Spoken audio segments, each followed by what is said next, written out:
Hey, you guys, this is Shanita, and this is going to be a podcast. I don't want to be long, don't I always say that? But I just wanted to talk a little bit about black hair. I read an article in the Huff Post in early February, and it really struck my attention in a way that I thought I cannot be the only one who is thinking about this that way, and just kind of where we are in the state of the world with black hair. So first of all, there's this company, this project basically, that has started called Black Hair Defined. And so they have come together to kind of celebrate and reframe how hair is being treated, to help people to understand that our black hair is it's an experience, right? It's not just an object. It's not just something to be ogled. Like there is a point, there is a history, there is tradition, and there is so much involved in that. It seems like when the natural hair movement started, you know, I personally thought that we were doing well. Everybody was wearing their black hair. I mean, their natural hair. They were talking about how proud they were, how empowered they felt. And so we all just slowly start to kind of go back to the hair that we were born with on our heads and decided to use that in ways to express ourselves in ways that we felt like we wanted to. It's our hair. And so some of the, very highly publicized incidents that have happened over the past few years have just got me to thinking, we are not exactly where we thought we were. We thought we were doing well, but clearly there is an issue. If you remember the young man, Andrew Johnson, who this was very highly publicized. I hope you saw it. But he was a high school wrestler and was told that he could not participate in a wrestling match with his hair like it was. And they literally, at the match, prior to the wrestling match, went out with scissors and cut his locks off. He wanted to participate in the match. He trained for it. He'd been part of the team, rightfully so. It had never been a problem up to this point. But at this particular match, they decided it was an issue. And so he had to cut his locks off right before so that he can compete in the match.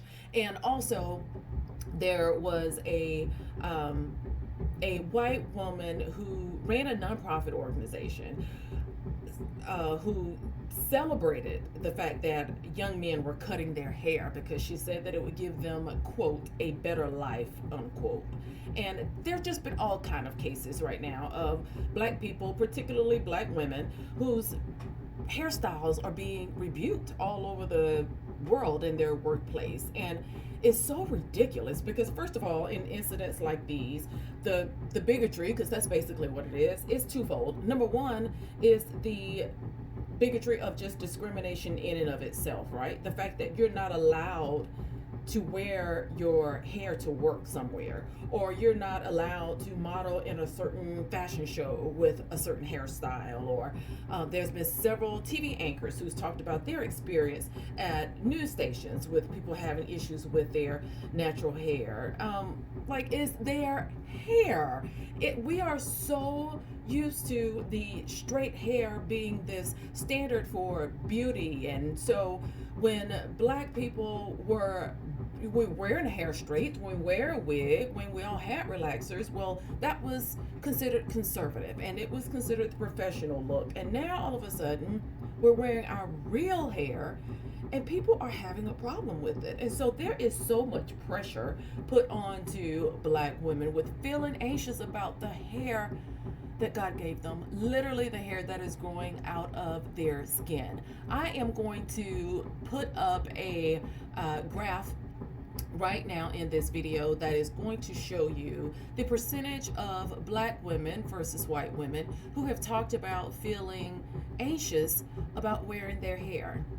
And if you would look, clearly black women overwhelmingly are struggling with this issue, and it is ridiculous, and it is such a problem at this point and so wide range and so systemic that there are several states who have had to come out and literally issue bans outlawing discrimination against black hair in workplaces or at schools and in public spaces. Like, they had to pass a law to tell people that you cannot discriminate against the way a black person wear their hair.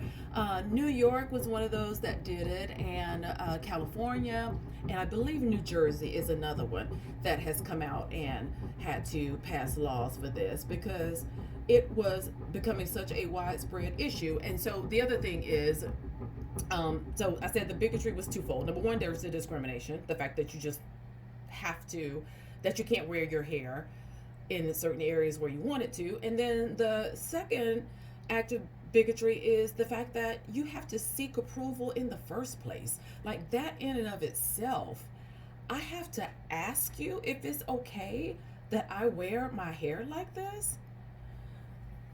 Like, that's a problem. That is a problem. And so anyway, this organization has come to do this project, and it's called Black Hair Defined. And so the whole point is to amplify black discussions about black hair, to get people to understand that black hair is not only just something on the top of our heads. It is this artistic form of expression, right? Sometimes it just conveys what people wish to share about themselves. There are celebrities who have done very odd things with their hair. They have done things that change colors. There's braids that have gotten a lot of attention. The afro got a lot of attention.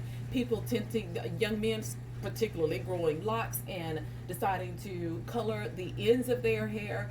All this is just what they want to convey about themselves in whatever form that is. Sometimes we'll wear it neat, sometimes we're messy. Like, have you had one of those days? There are some days you're trying to get your hair down to absolute perfection because that's how you feel that day.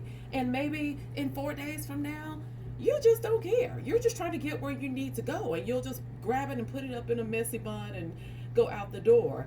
And so there's just all these different ways that we express ourselves, and that just should not be, that shouldn't have to be a law saying how we should do that. So the hair is also associated with a lot of cultural pride. A lot of people do it just to show their own independence. Like, all sorts of feelings come out of how we choose to wear our hair. And like, the time that we spend on our hair, the combing and twisting and coiffing and, you know, washing and deep conditioning, like, that is an expression of the care and the sensitivity we feel that we deserve.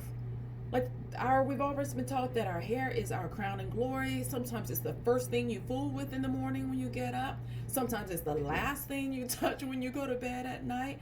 And it says a lot about who we are. Have any of you seen the short film called Hair Love? It was nominated by Oscar, and actually it won. It won the short film animation award, and I hope you will watch it if you have not. It is about a black father who's discovering like how to style his daughter's hair. So Matthew Cherry was one of the filmmakers, and so he came up with this short film, and it depicts the hair care experience as this tender, intimate, caring moment between a father and his daughter. So the father's name is Stephen, I believe. I hope that's right, Stephen, and his daughter's name is Zuri. And so they are having this entire bonding experience over Zuri's love for her hair. And so Zuri's self-love that of that hair is what ultimately convinces her father that, you know, hair is not to be feared. This is like a big deal. It says a lot about who a person is, and it should not be seen as a way of how to treat people. And so this filmmaker says, I have the quote here. It says, quote, "Our hair is an extension of ourselves. And the cool thing about this story is that it really represents pure love, what we're willing to do for people we love, even when they ask us to do something that we don't know how to do," unquote. And I thought that that was beautiful. Be sure to watch that film if you get a chance. Again, it's called Hair Love, and it is the most touching thing you may ever want to see. So, anyway, back to the point.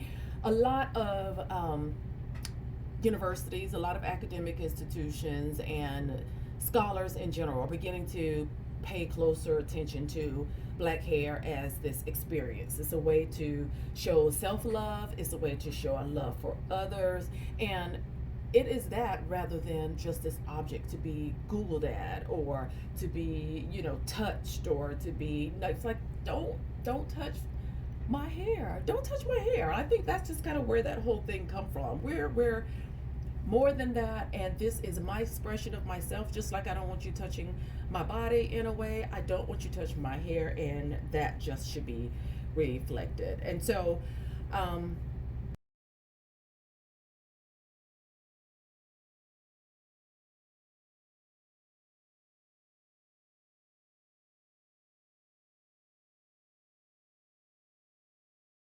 Find project, it is showing this similar spirit among people, that there's a desire to explore the ways and reasons that black people care for our hair the way we do.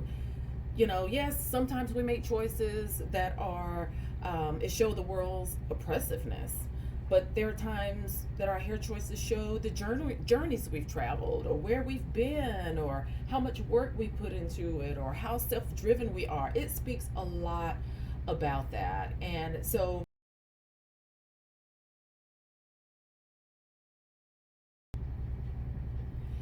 what these studies have shown is that um, black people have developed hair habits over the years that has gone back to slavery, that we have traditions of our own, even when we have been under the thumb of oppression. Even in slavery days, there was this self invention that came out of doing our hair. And so it has stuck with us and for generations and generations. And so here we are. And so the fact that this company is pulling together this project, it is like this multimedia experience. And the whole point of it is to celebrate the stories of that self invention from slavery all the way up to now. Lots and lots of creators have come on and wanted to lend their voices and help with some of the videos and the articles, and it's going to show this variety of black hairstyles and all the traditions that surround some of them, and it's even going to talk about some of the products we use, which is so exciting to me. I cannot wait to continue to follow them and to be a part of it. And so I am asking you also to follow Black Hair Defined if you are interested in this conversation and you want to just talk more and learn more about the essence of black hair and why it is such a phenomenon. Like, it really is. It is this complete phenomenon, and we can see that from our own experiences, right? The way we do our hair, the time we spend into it, the fact that there are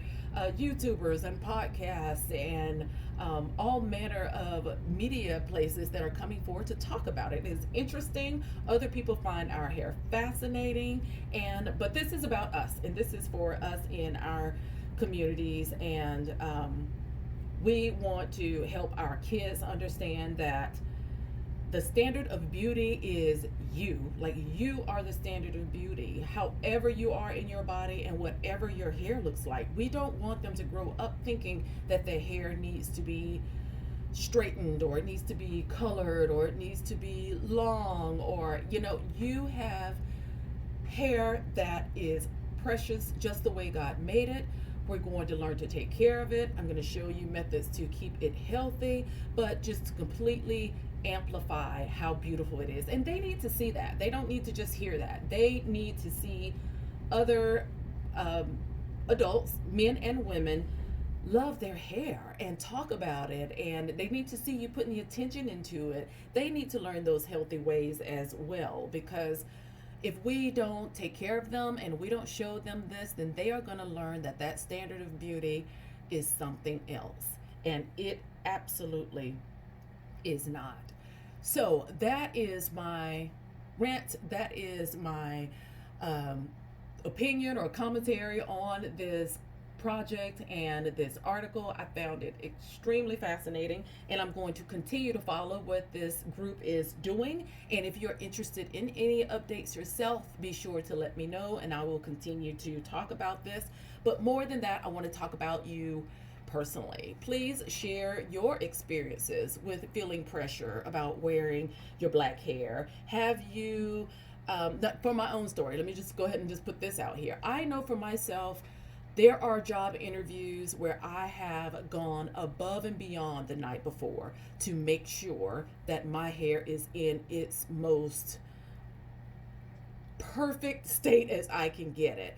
I have only worn my natural hair to 2 interviews, but it was like products I knew were going to be perfect. I had to plan it out just so. I remember going to bed that night, having to set it a certain way, getting up the next morning and making sure every hair was in place and that it was prim and proper for fear of being judged. And nobody would be able to see what I had to offer because my hair would be a distraction. And I don't wish that on anybody. I would love for each and every one of us to get to a place where we can walk out the door, go wherever we want, and feel good about ourselves because of what is inside, because what is in our heads, because what is in our hearts and that we have to offer. So please do drop down below and share with me any prejudices or pressure or anxiety that you have felt about wearing your hair into public spaces or in interviews or wherever it is that you had to actually take the time and consider, was this going to be okay? Drop down below. I know that your experience will help other people, and we are going to learn from each other and encourage and empower each other, but most of all, encourage and empower our kids that are coming up behind us, and so that we can change this atmosphere of people even having the discussion about our hair. I mean, there just shouldn't even be a discussion. It is what it is. There is no other discussion going on in any other community about how somebody else wear their hair. I've never heard of such a story. So share your experience down below. Thank you so much for listening, guys. If you like these podcasts and you just want to be able to listen sometimes while I heard from several of you that you listen to it while you were driving or prepping food or cleaning or cooking. And so I wanted to give you some other avenues of experiences to enjoy other than the videos, because that actually may offer me an opportunity to share more. So have a good day, you guys. Don't forget to subscribe if you are not subscribed to this channel. Be sure to pass this on to anyone that you feel it might be helpful to. I know I can think of at least 2 people who need to be a part of this experience, and I will be sure to share them, and I hope that you will too. Stay tuned to the channel. There's going to be more information coming up very, very soon. Have a great day. Love you all. Until next time. Bye-bye.